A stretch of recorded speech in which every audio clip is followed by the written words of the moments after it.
और यदि आप अपने होठ का, अपने जीभ का तनिक भी दुरुपयोग करेंगे, वह बड़े बड़े घर में आग लगा देता है। Hallelujah, hallelujah.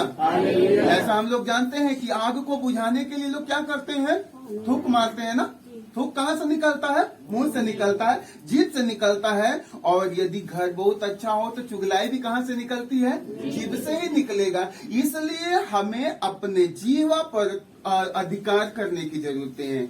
हमें अपने जीभ को अनुशासन में रखने की जरूरत है। और जितने लोग बैठे सब लोग जांचते रहना। आपके विरुद्ध बोलने वाला आपका पति हो सकता है, आपकी पत्नी हो सकती है, आपके माता पिता, हित रिश्तेदार, पास पड़ोसी, कोई भी हो सकता है। लेकिन यदि आपकी उन्नति के लिए है, आपकी भलाई के लिए है, आप उस बात को क्या करेंगे, अपने जीवन में स्वीकार करेंगे। लेकिन यदि उससे आपका कुछ बिगड़ रहा है, क्या करेंगे, उसे छोड़ देंगे। उसको सुनने की जरूरत है। Hallelujah, hallelujah, hallelujah. देखिए लिखा हुआ है कि निंदक ने सुयोग्य स्त्रियों को उनके घर से निकाला और उन्हें उनके परिश्रम से के फल से वंचित कर दिया। चुगलखोर व्यक्ति होते हैं, बहुत सारे लोगों के घर को बिगाड़ देते। बहुत अच्छी अच्छी बहन बेटियां अपने घर में जाती, अपने ससुराल में जाती हैं, लेकिन कुछ लोग हैं जिनको ये अच्छे नहीं लगते, जिनको वे लोग पसंद नहीं है। वे लोग उसके विषय में चुगलाई करेंगे, उसके विषय में बुराई करेंगे, उसको उसके घर से निकलवा देते हैं। ये जरूरी है कि उस घर के लोग, उसका पति, उसका सास, उसका ससुर, उसके जितने लोग हैं, उनको जरूरत है कि हमें उस चीज में अच्छाई या बुराई को पहचानना है। जब तक हम देखेंगे नहीं, किसी के कहे से कोई गलत कदम उठाने की जरूरत नहीं है। हमें खुद अपने आंख से देखना है। बाइबल कहती परखना, परख करके जब तक हम परखेंगे नहीं, हम गलत काम नहीं करेंगे। नहीं, अच्छा घर को उजड़ते देर नहीं लगेगी। देखिए लिखा हुआ है कि जो उसकी बात पर ध्यान देता है उसे न तो शांति मिलेगी और न कोई विश्वास पात्र मित्र। चुगलखोरों की बात को ध्यान देने की जरूरत नहीं है, नहीं तो आपको कहीं भी शांति नहीं मिलेगी। आप कहीं भी जाओ ना, बड़ा अच्छा भी लगोगे ना, चुगलखोर व्यक्ति कहेगा बड़े खराब हो। बहुत बढ़िया बढ़िया आपने कपड़ा पहना, कहेगा बहुत खराब कपड़ा पहने हो। एक एक बातों में आप बहुत अच्छे बोल रहे हो, कहेगा बहुत बेकार बोल रहे हो। अर्थात यदि चुगलखोर की बात पर आप ध्यान दोगे, कहीं भी रहोगे ना, वे आपको गिराता गिराता गिराता रहेगा। आपको कहीं भी शांति नहीं मिलेगी, कहीं अच्छे से रहने नहीं देगा और ना आपको कहीं अच्छे मित्र पाने देगा। Hallelujah, hallelujah. और देखिए लिखा हुआ कि कोड़े की मार से साट उभर जाती है, किंतु जीवा की मार हड्डियां तोड़ देती है। कोड़े से, डंडे से, लाठी से यदि मारा जाए तो शरीर में, बदन में साट उभर जाएगा। लेकिन जीभ की मार यदि मार दी जाए तो क्या होगा, वे घर का घर बर्बाद कर देगा। आज देखेंगे एक देश दूसरे देश का विरोधी पड़ा हुआ है। पहले कोई किसी के घर में हथियार लेके नहीं चला जाता है ना, पहले लोग जुबानी लड़ाई लड़ते हैं, अपने जीवा का इस्तेमाल करते हुए उसकी बुराई, वे उसकी बुराई, वे उसके विषय में गलत बातें, उसके विषय में गलत बातें। इस कारण आज देश लड़ रहा है, भाई लड़ रहा है, बहन लड़ रहा है, माता पिता आपस में लड़ रहे हैं, पूरा घर परिवार लड़ता जा रहा है। कारण आपके होठ में, आपके जीभों में बड़ी सामर्थ्य है। Hallelujah, hallelujah. बहुतों को तलवार के घाट उतारा गया, किंतु जीवा ने कहीं अधिक लोगों का विनाश किया। बहुत सारे लोगों को तलवार का घाट उतारा गया, लेकिन जीवों ने न जाने कितना विनाश किया, इसकी कोई गिनती नहीं है। तलवार की घाट उतारने वाला देखेंगे, युद्ध में देखेंगे, लड़ाइयों में देखेंगे, उनकी गिनती मिल जाएगी कि उस लड़ाई में इतने लोग मर गए। लेकिन आज ये जीभ कितने लोगों का घर बर्बाद कर रहा है, कितने लोगों की जिंदगी बर्बाद कर रही है, इसकी कोई गिनती नहीं है। देखिए लिखा हुआ है कि धन्य है वह जो उससे बचता है और उसके प्रकोप का शिकार नहीं बनता और उसके जुए में नहीं जोतता। हालेलुया, धन्य है वह व्यक्ति जो उससे बचता है। किससे? चुगलाई से और चुगलखोरों की संगति से बचता है और उसका शिकार नहीं बनता और उसके जुए में नहीं जोतता है। वह व्यक्ति धन्य है। इसलिए जब आज आप लोग इतने सारे बातों को सुने हैं तो जरूर अपने अंदर में हम जांचेंगे। यदि हमारी संगति ऐसे लोगों से, हम आज से अपने आप को बचा लेंगे। यदि हमारा बोलचाल, हमारा रहन सहन ऐसे लोगों के साथ में, हमें उनसे अपने आप को दूर करने की जरूरत है, क्योंकि बाइबल कहती वह व्यक्ति धन्य है जो ऐसे लोगों से बचता है। वह जो मृत्यु देता है वह दारुण है और उसकी अपेक्षा अधोलोक अच्छा है। Hallelujah, hallelujah. तो हमें और आप सारे लोगों को आज जब हम लोग प्रभु के उपस्थिति में हैं तो एक पल के लिए अपनी आंखों को बंद करके हम लोग सच्चे हृदय से प्रभु से प्रार्थना करेंगे, प्रभु स्वयं आप हमारे होठ को, हमारे जीवों को शुद्ध और पवित्र कर। प्रभु मेरे होठ से कभी कोई गलत बात न निकलने पाए, किसी का घर न टूटने पाए, किसी का जीवन न बर्बाद होने पाए। और यदि हमारे अंदर में ऐसी आदतें हैं, आज हम लोग प्रभु से वादा करेंगे कि प्रभु आज मुझे सामर्थ्य दे कि मैं अपने अंदर से इस बुराई की आत्मा को निकालूं, बुरे स्वभाव को निकालूं और प्रभु मैं तेरे वचनों पर चलने पाऊं। Hallelujah, hallelujah, hallelujah, hallelujah. सारे लोगों को जय तेरे हाथों को पकड़ा रहूंगा, प्रभु तेरे वचनों पे चलता रहूंगा। तेरे हाथों को पकड़ा रहूंगा, प्रभु तेरे वचनों पे चलता रहूंगा।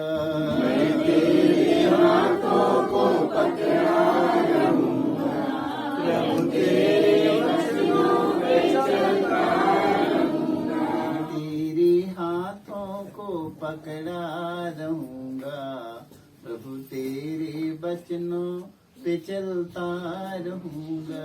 मैं तेरे हाथों को पकड़ा रहूंगा, प्रभु तेरे वचनों पे चलता रहूंगा।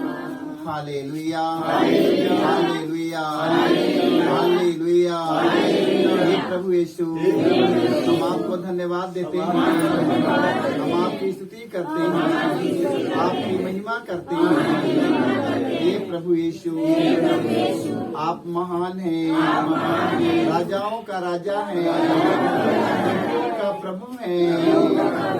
हे प्रभु यीशु, आप हमारे जीवन में आइए, हमारी आत्मा में आइए, हमारे हृदय में आइए, हमारे परिवार में आइए, हमारे गांव में आइए। हे यीशु, हमारे गांव में आइए, हमारे शहरों में आइए, हमारे देश में आइए। आ जाइए प्रभु यीशु, हमारी जिंदगी के हर पल में हमारे साथ रहने आइए। Hallelujah, hallelujah, hallelujah. प्रभु यीशु, आपने कहा है, आपने कहा है, जहाँ 1, 2, 3 व्यक्ति मेरे नाम पर इकट्ठे रहते हैं, मैं उनके बीच में मैं उपस्थित रहता हूँ। हे प्रभु यीशु, हमें जानने के लिए, हमें समझने के लिए, हमें पहचानने के लिए हमें कृपा दीजिए प्रभु। हम तुझे जान सके, पहचान सके, समझ सके। Hallelujah, hallelujah, hallelujah. सारे लोगों को यीशु, यीशु क्या है, हमें वो काम हमें नहीं करना है। हालेलुया। जहाँ बुराई है हमें वहाँ भलाई उत्पन्न करना है, जहाँ मतभेद है हमें वहाँ एकता बनाना है। Hallelujah, hallelujah. जहाँ अंधकार है हमें प्रकाश फैलाना है। प्रकाश कैसे फैलेगी बताओ? जब अच्छाई की काम करेंगे वहाँ प्रकाश हो जाएगा। जहाँ पर प्रभु का वचन सुनाएगा और वहाँ पर प्रकाश हो जाएगा। Hallelujah, hallelujah. जहाँ पर पवित्रता है वहाँ पर प्रकाश है, जहाँ पर बुराई है वहीं पर शैतान बैठा है। Hallelujah, hallelujah. प्रवेश मसीह कहा धार्मिकता के सिंहासन पर ईश्वर विराजमान है। हालेलुया, धार्मिकता के सिंहासन पर ईश्वर विराजमान है। आप धार्मिकता के काम में लगे रहिए और ईश्वर सदा आपके साथ रहेगा। हालेलुया। आप बुराई के काम में लगे रहेंगे, हमेशा शैतान साथ छोड़ेगा नहीं, शैतान साथ नहीं छोड़ेगा। जब बुराई के काम में लगे रहेंगे तो शैतान साथ नहीं छोड़ेगा। जब धार्मिकता अच्छाई की काम करेंगे ईश्वर साथ नहीं छोड़ेगा। Hallelujah, hallelujah, hallelujah. उनके आगे आगे चलता रहा, जहाँ बालक था उस जगह के ऊपर पहुँचने पर ठहर गया। वे तारा देखकर बहुत आनंदित हुए घर में प्रवेश कर उन्होंने बालक को उसकी माता मरिया के साथ देखा, उसे साष्टांग प्रणाम किया। अपना अपना संदूक खोलकर उन्होंने उसे सोना, लोबान, गंधरस की भेंट चढ़ाई। उन्हें सपन में चेतावनी मिली कि वे हेरोद के पास नहीं लौटे, इसलिए वे दूसरे रास्ते से अपने देश चले गए। हे प्रभु, जहाँ कहीं भी इसका सुगंध पहुँचे वह दुष्ट आत्मा, शैतान के आत्मा, अंधकार की सारी शक्तियाँ विफल हो जाए। तू उपस्थित रहकर रखवाली करे, हम यह प्रार्थना करते हमारे प्रभु क्रिस्त के द्वारा। आशीर्वाद प्रदान कीजिए प्यारे प्रभु। तूने अपने चुने हुए लोगों से कहा है प्रभु यीशु मसीह, जो कुछ मांगोगे मैं सब कुछ दे दूंगा। प्रभु आज हम मांगते हैं प्रभु यीशु मसीह, इस उपहार पर आशीष दीजिए पवित्र आत्मा, क्योंकि तेरे नाम पर ये उपहार है प्यार, ये उपहार है प्रभु, ये उपहार पर आशीर्वाद दीजिए पवित्र आत्मा। सालों साल प्रभु आशीष का एक कृपा मिलती रहे पवित्र आत्मा, ये हर भाई बहन प्रभु एकत्रित होकर प्रभु यीशु मसीह आज उपहार पाए प्यारे प्रभु। आप आशीष का हाथ बढ़ाइए प्रभु, कृपा से भर दीजिए पवित्र आत्मा, जो आज इसे ग्रहण करेंगे प्रभु। हे प्रभु, सारे भाई बहनों को आशीष मिले, चंगाई मिले, कृपा मिले, विश्वास का वरदान मिले प्रभु। आप आशीर्वाद का हाथ बढ़ाइए प्रभु। तूने कहा है पिता और पुत्र पवित्र आत्मा से के नाम से मांगो। पिता और पुत्र पवित्र आत्मा के नाम से हम मांगते हैं कि आज प्रभु यीशु मसीह तो मिठाई जो कुछ है प्रभु आज कृपा का माध्यम बने, प्रसाद बन जाए प्रभु, ताकि जो भी ग्रहण करे आत्मा और शारीरिक दोनों की चंगाई मिल जाए हमारे प्रभु क्रिस्त के द्वारा। आमीन। हमारे पिता तू जो स्वर्ग में है, तेरा नाम पवित्र माना जाए, तेरा राज आए, तेरी इच्छा जैसे स्वर्ग में है वैसे पृथ्वी पर भी पूरी हो। हमारा प्रतिदिन का आहार हमें दे, और हमारे अपराध में क्षमा कर जैसे हम भी अपने अपराधी को क्षमा करते हैं, और हमें परीक्षा में न डाल। पवित्र माँ मरियम, हम आपसे मध्यस्थता लेते हैं माँ मरियम, तू अपने पुत्र यीशु से प्रार्थना कीजिए माँ मरियम, ये जगह के चारों कोना माँ मरियम तेरे पुत्र यीशु के आशीष से भर जाए। आज जितने लोग यहाँ पर उपस्थित हैं माँ मरियम, 2023 में, 2024 में और अधिक से अधिक लोगों के साथ आज माँ मरियम तेरे पुत्र यीशु का जन्मदिन मना सके। हे माँ मरियम, हम सबों के लिए प्रार्थना कीजिए कि हम अपने भाई और बहन, बेटे बेटों के साथ तेरे पुत्र यीशु के वचन में बने रहें। इसके लिए मध्यस्थता लेते हैं। प्रणाम मरिया, कृपा से पूर्ण प्रभु तेरे साथ है, धन्य तू स्त्रियों में धन्य तेरे गर्भ का फल यीशु।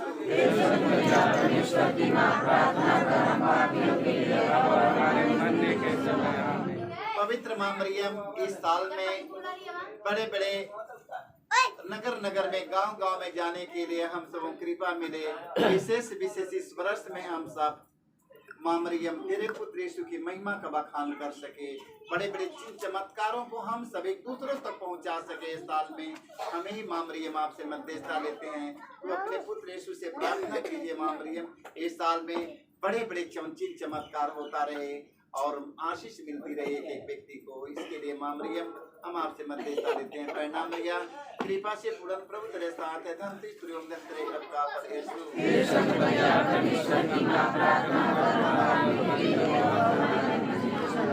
पवित्र माँ मरियम, जितने हमारे भाई बहन प्रार्थना की मांग की है, तो जहाँ कहीं रहे माँ मरियम, उन पर तेरे पुत्र यीशु की आशीष कृपा बहती रहे माँ मरियम। हम इसके लिए आपसे मध्यस्थता लेते हुए विनती करते हैं। प्रणाम मरिया, कृपा से पूर्ण प्रभु तेरे साथ है, धन तू स्त्रियों में तेरे गर्भ का फल यीशु।